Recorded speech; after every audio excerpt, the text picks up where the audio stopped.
केंद्रीय मंत्री व अमेठी सांसद स्मृति ईरानी अपने 2 दिवसीय दौरे पर अमेठी आ रही हैं। लगातार वो जब से चुनाव जीती हैं अमेठी से, तब से वो लगातार बीच बीच में अमेठी आती रहती हैं। अमेठी वासियों से उनका प्रेम जो है छिपा नहीं है। ऐसे में अमेठी में उनका 2 दिवसीय कार्यक्रम लगा हुआ है, जिसमें वो सबसे पहले गौरीगंज पूर्व विधायक भाजपा के दादा तेजभान सिंह के यहाँ उनके यहाँ शोक संवेदना व्यक्त करने जाएंगी। उसके बाद वहीं से वो अपने दौरे की शुरुआत करेंगी। और जब जब अमेठी आई हैं स्मृति ईरानी, तब तब अमेठी वासियों के लिए लगातार कई तोहफे दिए हैं। इसी क्रम में वह अमेठी में उनके कार्यक्रम के दौरान पूरे संसदीय क्षेत्र में कई योजनाओं का लोकार्पण करेंगी। और दूसरे दिन वो जो है अमेठी जिलाधिकारी के साथ बैठकर योजनाओं की समीक्षा बैठक करेंगी। कैमरामैन संजय यादव के साथ राजकुमार जायसवाल, ANB न्यूज, अमेठी।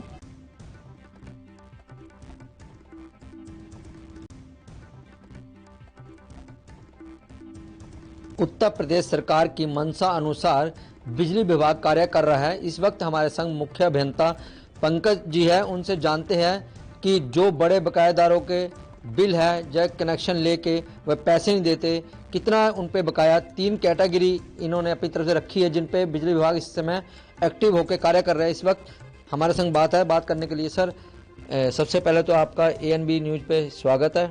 और हम जानना चाहेंगे सर, मुख्यमंत्री जैसा मंशा अनुसार आप कार्य कर रहे हैं, आप क्या क्या लेके चल रहे हैं सर? सबसे पहले धन्यवाद, आपने मुझे शुभकामनाएं दी।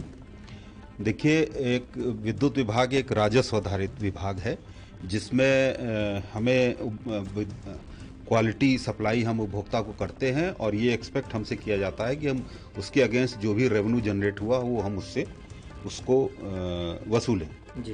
तो इधर क्योंकि आप भी अवगत हैं कि कुछ कोरोना का असर रहा, तो राजस्व वसूली के कार्य में थोड़ी ढिलाई थी। शासन स्तर से भी कहा गया था कि आप उतनी सख्ती मत करिए, लेकिन अब क्योंकि कोरोना का इफेक्ट खत्म हो गया है और राजस्व बहुत ज़रूरी है वसूल करना, अन्यथा विभाग को चलाना मुश्किल हो जाएगा।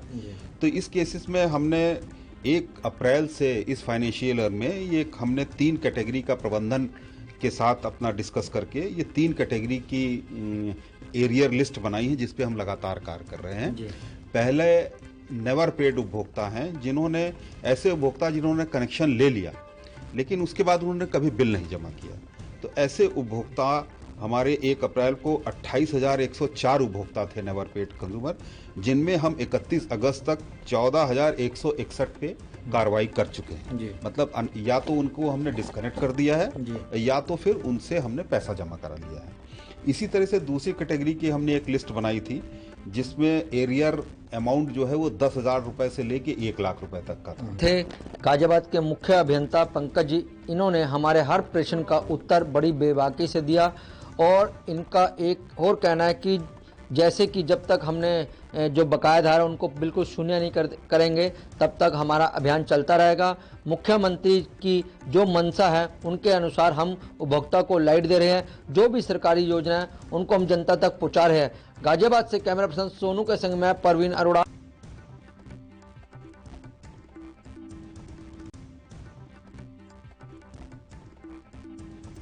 कि हम बात कर लें, केंद्र सरकार व उत्तर प्रदेश सरकार लगातार महिलाओं की सुरक्षा के लिए योजनाएं चला रही है। जैसे कि अब महिलाओं की सुरक्षा के लिए महिला हेल्प डेस्क खोली गई, जिससे महिलाओं को शिकायतें करने में आसानी हो। लेकिन हम बात कर लें जनपद जालौन की, तो जनपद जालौन में महिलाओं की सुरक्षा नहीं की जा रही है और लगातार महिलाओं की सुरक्षा पर सवाल निशान लगना शुरू हो गए हैं। वहीं मामला जनपद जालौन के कोंच थाना क्षेत्र के सुरई चौकी का है, जहां पर महिला ने आरोप लगाया है कि मेरे साथ छेड़खानी हुई थी और मैं सुरई चौकी में पहुंची तो वहां के चौकी इंचार्ज ने मेरे साथ बदतमीजी की।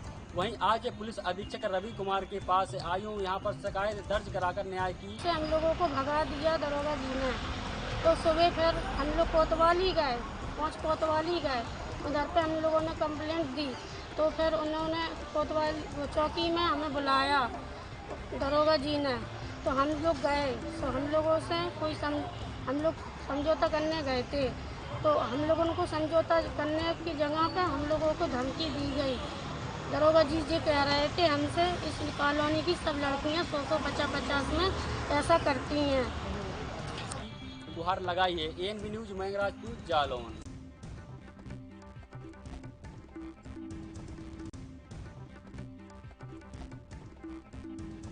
दिल्ली के अंदर लगातार जो कोरोना की स्थिति है वो ही कहीं ना कहीं अब गंभीर होती नजर आ रही है, क्योंकि तीसरी लहर से बचने के लिए विशेषज्ञों ने बिल्कुल कहा है कि नवंबर तक तीसरी पीक आ सकती है और उससे बचाव के लिए कहीं ना कहीं रास्ते अपनाने चाहिए। मगर दिल्ली सरकार की बात माने तो दिल्ली सरकार निरंतर कोशिश कर रही है। अस्पतालों के अंदर ऑक्सीजन प्लांट लगाए जा चुके हैं और लगातार अस्पतालों के अंदर बेडों की संख्या भी बढ़ाई जा रही है। मगर तीसरी लहर से बचने के लिए जनता बिल्कुल बेफिक्र होती नजर आ रही है। मगर जनता की बात करें तो बाजारों के अंदर लगातार भीड़ उमड़ती नजर आ रही है और यहाँ तक लोग बाग एक दूसरे से चिपक कर चलने को मजबूर हो चुके हैं। क्योंकि बाजारों की बात करें साथ साथ तो उसके साथ साथ कहीं ना कहीं डीटीसी बसों की बात करें, मेट्रो लाइन की बात करें तो उनके अंदर भी भीड़ बिल्कुल देखी जा रही है और लगातार जनता जो है वो सोशल डिस्टेंसिंग का पालन नहीं कर रही है। यहाँ तक कि कुछ इलाकों के अंदर तो मास्क तक का यूज नहीं किया जा रहा है। तो कहीं ना कहीं सरकारों को कदम उठाना चाहिए और जो तीसरी लहर है उससे बचने के लिए कुछ रास्ते अपनाने चाहिए। मगर सरकारों ने सिर्फ अपनी जिम्मेवारी जनता के ऊपर छोड़ दी गई है और जनता जो है वो बेफिक्र होती नजर आ रही है और सरकार जो है वो सिर्फ 5 राज्यों के चुनाव की तरफ लगी हुई है। क्योंकि दिल्ली के जो मुख्यमंत्री है अरविंद केजरीवाल वो जयपुर गए हुए हैं और उसके बाद कहीं ना कहीं केंद्र सरकार का ध्यान भी 5 राज्यों की तरफ लगा हुआ है और सरकारों की तरफ से वैक्सीन भी जनता तक इतनी नहीं पहुंचती नजर आ रही है जितनी पहुंचनी चाहिए थी। क्योंकि जब विशेषज्ञों ने कहा था कि तीसरी लहर जो आएगी नवंबर में उससे पहले कहीं ना कहीं जनता को वैक्सीन हर व्यक्ति को दोनों डोज लग जानी चाहिए, मगर अभी तक वैक्सीन नहीं लग पाई है और उसकी वजह से कहीं ना कहीं परेशानियां भी होती नजर आ रही है। मगर बात करें विदेशी वैक्सीनों की तो विदेशी वैक्सीन जनता तक बिल्कुल नहीं पहुंच पा रही है। कुछ चुनिंदा प्राइवेट अस्पतालों के अंदर जरूर वैक्सीन प्राइवेट अस्पतालों में दी जा रही है, मगर सरकारी अस्पतालों की बात करें तो सरकारी अस्पतालों के अंदर सिर्फ कोवैक्सीन और कोविडशील्ड 2 ही वैक्सीन दी जा रही है और लगातार कहीं ना कहीं जनता जो है वो विदेशी वैक्सीनों का इंतजार ही करती नजर आ रही है। क्योंकि जिन लोगों के पास पैसे हैं वो तो प्राइवेट अस्पतालों में जाकर लगवा सकते हैं, मगर सरकारी अस्पतालों के अंदर यानी कि जिनके पास पैसे नहीं है वो जो सरकारी अस्पतालों में जाते हैं उनके पास वैक्सीन जो विदेशी वैक्सीन है वो नहीं मिल पा रही है। मगर सरकारें जो हैं वो सिर्फ अपनी अपनी 5 राज्यों के चुनाव की तरफ देखती नजर आ रही है। मगर जिस तरीके से अब परेशानियां बनती नजर आ रही है क्योंकि अस्पतालों के अंदर अब भीड़ दोबारा से मरीज पहुंचने लगे हैं और वायरस का जो खतरा है दोबारा से बढ़ने लगा है और तीसरी लहर जो है वो बिल्कुल आ सकती है। तो कहीं ना कहीं स्थिति को कंट्रोल करने के लिए सरकारों को कुछ कदम उठाने चाहिए, जनता को भी जागरूक करना चाहिए। मगर यहाँ पर ना सरकारें कुछ कर रही हैं और जनता जो है वो सिर्फ राम भरोसे छोड़ी जा चुकी है। कैमरा पर्सन इरफान खान से राजीव कुमार तिवारी, NB न्यूज़, दिल्ली।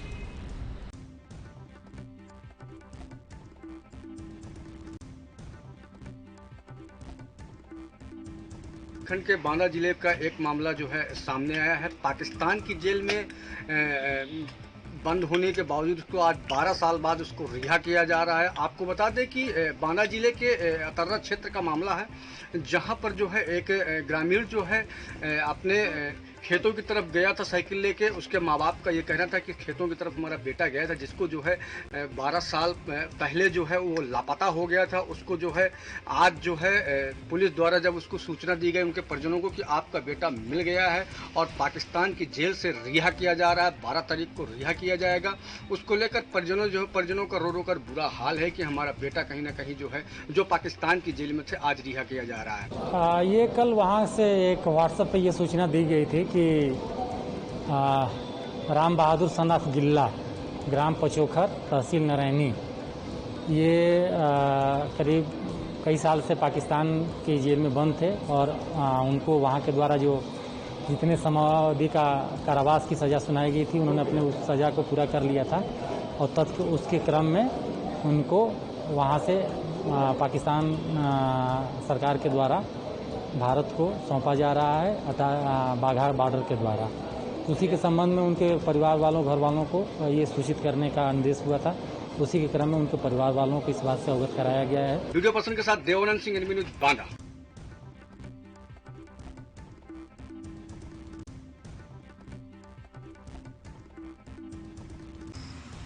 मथुरा जनपद के यमुना एक्सप्रेस वे टोल पर कार सवार लोगों के द्वारा मारपीट का एक वीडियो सोशल मीडिया पर वायरल हो रहा है। वीडियो वायरल होने के बाद पुलिस घटना की जांच में जुट गई है।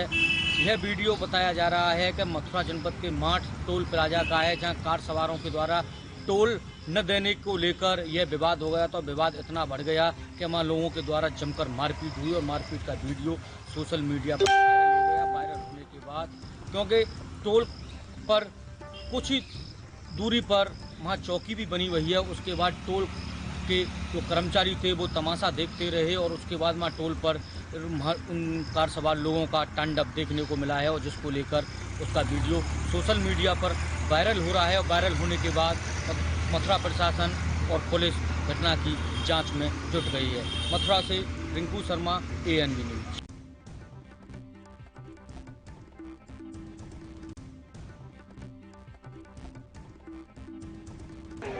मिर्जापुर जनपद के प्राथमिक विद्यालय गौरा गांव में मैं इस समय मौजूद हूं। यहां पर कोविड का टीका लगाया जा रहा है। लोग काफ़ी संख्या में बढ़ चढ़कर हिस्सा ले रहे हैं कोविड सेंटर पर और टीका लगवाने के लिए काफ़ी लोग ग्रामीण उपस्थित हैं, अपने बारी का इंतजार कर रहे थे। आप देख सकते हैं कैमरा के माध्यम से खिड़की पर काफ़ी संख्या में लोग भीड़ है, अपनी लाइन लगाकर लोग अपने बारी का इंतजार कर रहे हैं। कोविड का टीका लगवाने के लिए लोगों को जागरूक भी किया जा रहा है स्वास्थ्य विभाग की टीम द्वारा। मिर्जापुर के MP न्यूज संवाददाता राम कुमार सिंह।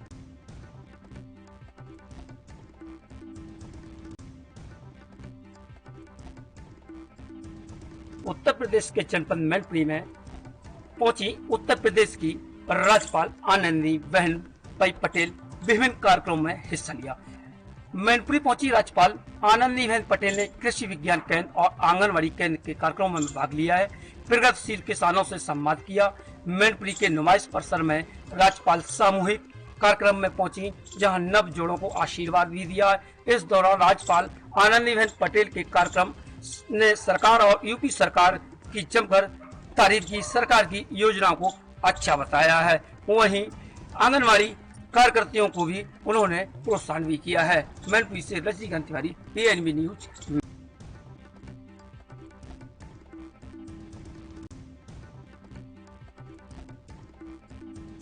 केंद्र से लेकर उत्तर प्रदेश सरकार लगातार भ्रष्टाचार के मुद्दे पर सख्त है, लेकिन भ्रष्टाचार रुकने का नाम नहीं ले रहा। ताजा मामला रायबरेली जनपद के महाराजगंज तहसील क्षेत्र के सेहंगो गांव में तैनात लेखपाल का एक वीडियो सोशल मीडिया पर वायरल है, जिसमें लेखपाल के द्वारा पैसे गिनते हुए देखा जा रहा है।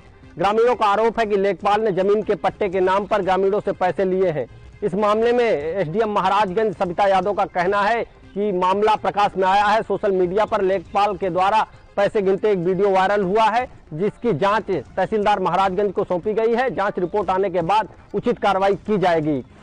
एक सेगो में लेखपालपुर में तैनात है अजय नाम है, उनकी एक वीडियो वायरल हुई है। इसकी जांच जो है तहसीलदार महाराजगंज को दिया गया है कि प्रथम जांच करके तत्काल आज ही आपको उपलब्ध कराएं, उसके बाद जो विधिक कार्यवाही की जाएगी। जमीन का पट्टा कराने के नाम पर पैसे मांगे जा रहे हैं, वो सभी बात जो है जांच में आ जाएगी। जांच में जो भी तथ्य प्रकाश में आएंगे उस पर विधिक कार्यवाही की जाएगी। कैमरा पर्सन सैलन के साथ अमर प्रताप सिंह, ANB न्यूज, रायबरेली।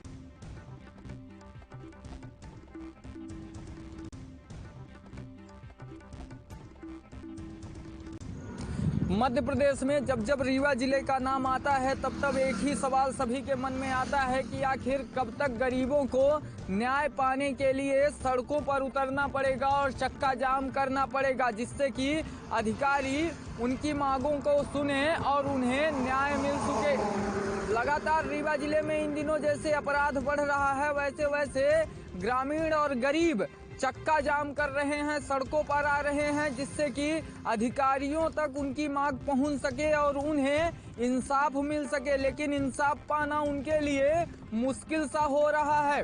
कुछ ऐसा ही मामला आज रीवा में देखने को मिला, जहां रीवा जिले के सगरा थाना अंतर्गत मनकहरी गांव में उस वक्त अफरा तफरी का माहौल निर्मित हो गया जब रात्रि 12 बजे एक वृद्धा का शव नदी के किनारे मिला। वृद्धा का शव जैसे ही नदी के किनारे मिला तो ग्रामीणों के मन में सगरा पुलिस के खिलाफ और रीवा पुलिस के खिलाफ आक्रोश देखने को मिला और ग्रामीणों ने सबको बीच सड़क पर लाकर रख दिया और चक्का जाम कर लिया।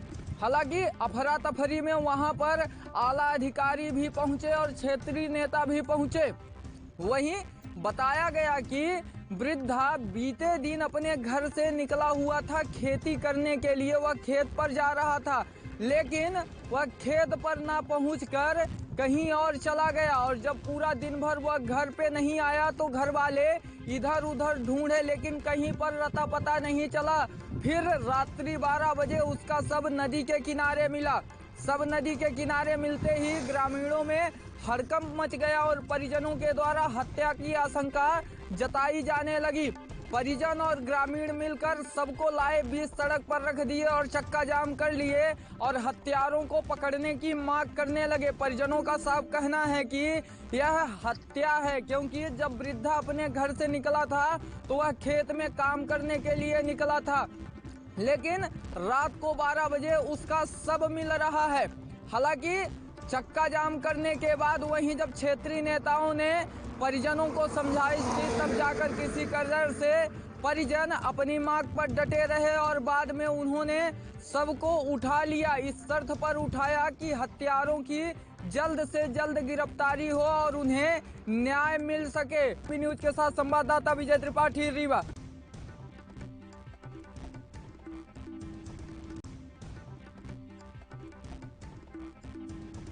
बढ़ती महंगाई पर अंकुश लगाने में नाकाम भाजपा सरकार के खिलाफ रुद्रपुर में आज अनोखा प्रदर्शन देखने को मिला है, जहां एक कांग्रेसी नेता द्वारा अपने आप को जमींदोज करते हुए भाजपा सरकार के खिलाफ विरोध जताया है। देश की जनता रसातल में चली गई है। जिस तरह से मैं उस चीज को आज प्रकट कर रहा हूँ, जिस तरह से मैं जमीन के अंदर आ गया हूँ, इसी तरह देश की जनता जमीन के अंदर जा चुकी है। महंगाई आप लगातार देख रहे हैं कि बढ़ती जा रही है, चाहे वो पेट्रोल हो, डीजल हो, खाद्य पदार्थ हो, एलपीजी के गैस के दाम हो, किसी भी रूप में, चाहे आप जो कृषि उपकरण हैं, जो किसी खाद्य पदार्थ है, रासायनिक खादें हैं, उन सभी के दाम लगातार बढ़ते जा रहे हैं। मैं मोदी से बहुत प्रभावित था 2014 में, जिस तरह की उनकी भाषा, भाषण शैली, योजनाएं थी, वो तो बिल्कुल उल्टा हो गया, देखने को नहीं मिल रहा है। आप किस तरह के काम कर रहे हैं? आप रोजगार मांग रहे हैं युवा, तो वो उन पे लाठियां बरस रही हैं। आप देख रहे हैं कि उत्तराखंड में बढ़ती महंगाई के खिलाफ लगातार विपक्ष भाजपा सरकार पर लगातार कटाक्ष करता हुआ नजर आ रहा है। इसी क्रम में आज रुद्रपुर में कांग्रेस कार्यकर्ताओं द्वारा आज अनोखा प्रदर्शन देखने को सामने मिला है, जहां कांग्रेस के नेता नंदलाल द्वारा अपने आप को रुद्रपुर के गांधी पार्क में अपने आप को जमींदोज करते हुए भाजपा सरकार के खिलाफ जमकर विरोध जताया। साथ ही उन्होंने कहा कि भाजपा सरकार पूरी तरीके से महंगाई पर अंकुश लगाने में नाकाम साबित हो रही है। अपने सहयोगी के साथ एआरबी न्यूज रुद्रपुर से मुमताज अहमद।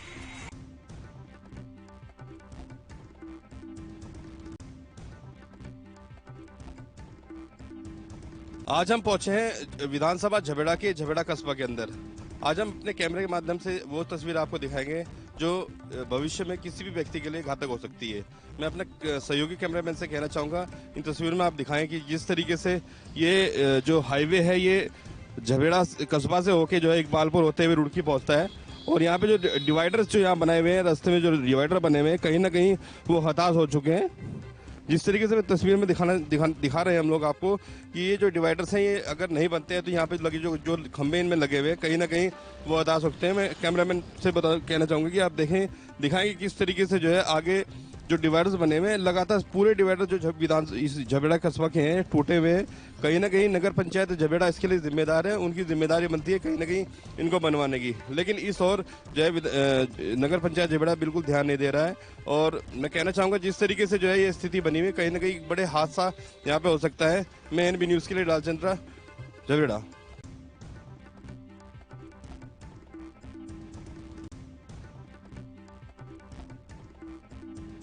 पत्रकारों पर हो रहे उत्पीड़न को लेकर किसान यूनियन के पदाधिकारी व कार्यकर्ताओं ने तहसील मुख्यालय पर पहुंचकर तहसीलदार को ज्ञापन देते हुए पत्रकारों को न्याय दिलाने की मांग की है। आपको बता दें, मामला जनपद शामली के कैना तहसील मुख्यालय का है, जहां पर किसान यूनियन के दर्जनों कार्यकर्ताओं के साथ पदाधिकारियों ने नारेबाजी करते हुए तहसीलदार को ज्ञापन सौंपते हुए कहा है कि प्रदेश सरकार में पत्रकारों के साथ में उत्पीड़न किया जा रहा है, पत्रकारों के साथ में न्याय नहीं किया जा रहा है। उन्होंने ज्ञापन सौंपते हुए कहा है कि सरकार में पत्रकारों को कवरेज करने से रोका जाता है और उन पत्रकारों को अनेकों समस्याओं का सामना करना पड़ता है।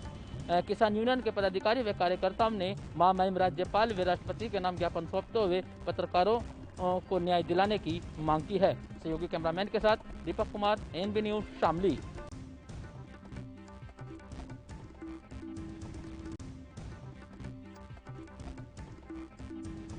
संभल में चुनावी बिगुल बज चुका है और समाजवादी पार्टी की ओर से यहां पर रणनीति तैयार की जा रही है, जहां पर चुनाव को लेकर के हर समाजवादी पार्टी के कार्यकर्ता लोग अपने सक्रिय दिखाई दे रहे हैं। आपको बता दें कि संभल के तहसील चंदोसी के काना विहार में छात्र सभा सम्मेलन का आयोजन किया गया। इस सभा में समाजवादी पार्टी के दिग्गज नेता मौजूद रहे, जहां उन्होंने आने वाले 2022 के चुनाव को लेकर के रणनीति तैयार करने की बात कही है। बता दें कि जिसको लेकर के समाजवादी पार्टी को जिताने की भी लोगों से अपील की है। इसी के तहत में यहां पर पूर्व सांसद बदायूं के धर्मेंद्र यादव की मौजूदगी देखी गई, जो मुख्य अतिथि के तौर पर यहां पर मौजूद थे और विशिष्ट अतिथि के तौर पर यहां पर समाजवादी पार्टी के कई अन्य दिग्गज नेता मौजूद देखे गए। आपको बताते चलें कि जिस प्रकार से आने वाले 2022 के चुनाव को लेकर के तैयारी आज इस छात्र सभा सम्मेलन में देखने को मिली है। अपने सहयोगी के साथ महेंद्र सिंह मौर्य, ANB न्यूज संभल, उत्तर प्रदेश।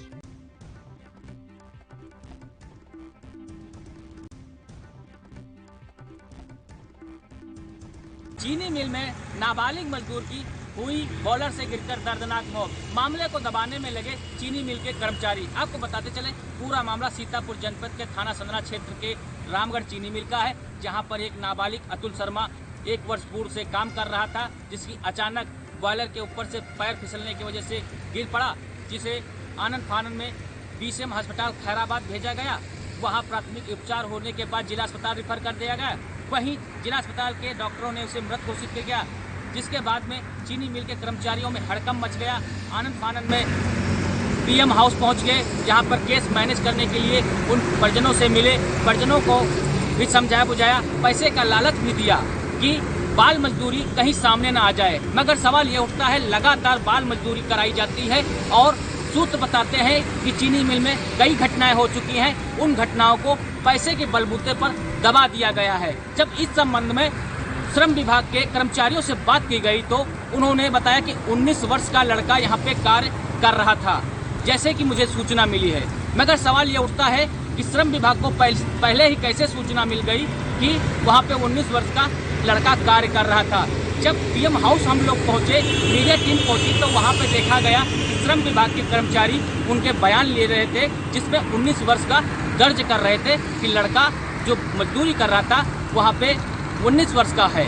जब इस संबंध में मृतक के बाप सुशील से बात की गई तो सुशील ने बताया कि हमारा लड़का 2003 में उसकी डेट ऑफ बर्थ है और 1 वर्ष पूर्व से काम कर रहा था। अगर 2003 डेट ऑफ बर्थ है, 1 वर्ष पूर्व से काम कर रहा था तो 17 वर्ष का ही लड़का हुआ। बाल मजदूरी स्पष्ट रूप में सामने आ रही है, मगर इस मामले को रफा दफा करने में चीनी मिल के कर्मचारी व बाल श्रम विभाग लगा हुआ है। अब देखना है क्या कार्रवाई चीनी मिल के अधिकारी कर्मचारियों पे होती है कि ऐसे ही मामले को रफा दफा करके बंदोबस्त करके मामला ठंडे बस्ते में डाल दिया जाएगा। कैमरा पर्सन श्याम गुप्ता के साथ अनूप पांडे, ANB न्यूज, सीतापुर।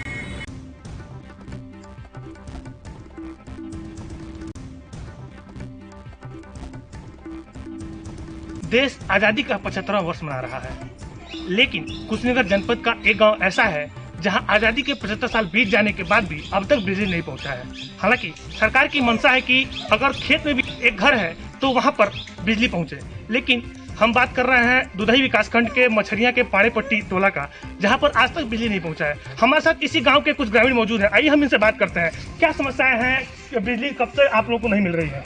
करीब 15 साल हो गया बिजली यहाँ नहीं मिल रहा है। यहाँ भी काफ़ी लोग परेशान हैं, नेताओं के पास, प्रधान के पास काफ़ी दौड़े हैं, लेकिन कोई सुनवाई नहीं हो रही है। इसके बावजूद हम लोग फिर भी कोशिश में लगे हुए हैं, लेकिन कोई सुनवाई नहीं हो रहा है। यहाँ पे रात में बच्चों के पढ़ने का दिक्कत, शाम को का दिक्कत, खाना बनाने का दिक्कत, तमाम सारी समस्याएं हैं, लेकिन कोई सुविधा आज तक मिल नहीं रहा है। आपको क्या समस्या आ रही है, मतलब किस तरह की समस्या है बिजली की वजह से आपको सामना करना पड़ रहा है?